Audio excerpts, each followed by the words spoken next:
One of the most iconic and mystifying techniques in martial arts history is Bruce Lee's one-inch punch. The idea of generating devastating force from such a short distance has captured the imagination of martial artists and non-practitioners alike.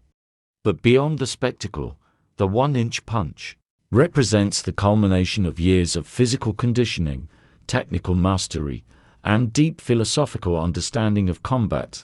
In this story, we break down the technique, the science behind it, and how Bruce Lee's approach revolutionized the world of martial arts. The origin of the one-inch punch. Bruce Lee's one-inch punch is often seen as the epitome of his martial arts philosophy, a powerful, explosive strike that delivers maximum force with minimal movement. The punch itself, which seemingly defies the laws of physics, first gained public attention during Lee's demonstrations in the 1960s. One of the most famous moments occurred when Lee demonstrated it on a wooden dummy, producing a shockwave that sent his opponent flying backwards, even though they were only a few inches apart. At first glance, the idea of generating knockout power from a mere inch of movement seems impossible. However, the one-inch punch is not about the size of the punch, but the efficient transfer of energy. Bruce Lee's mastery of this technique was rooted in his understanding of biomechanics, body alignment, and explosive power generation. Breaking down the technique, the one-inch punch is all about utilizing the entire body's kinetic energy and channeling it into the punch. While the distance covered by the fist is minimal, the power generated comes from the body's coordinated movement. Here's a breakdown of the key elements: perfect stance and alignment.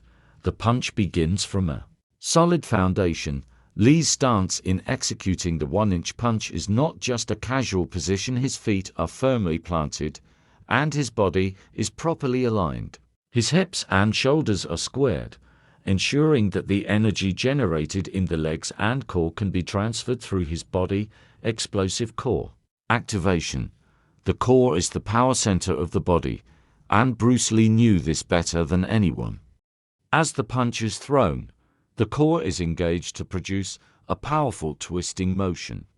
This twist, combined with the push from the legs, creates a significant amount of rotational force, transmission of force through the fist. The key to the one-inch punch lies in the force generated not just by the arm, but by the whole body.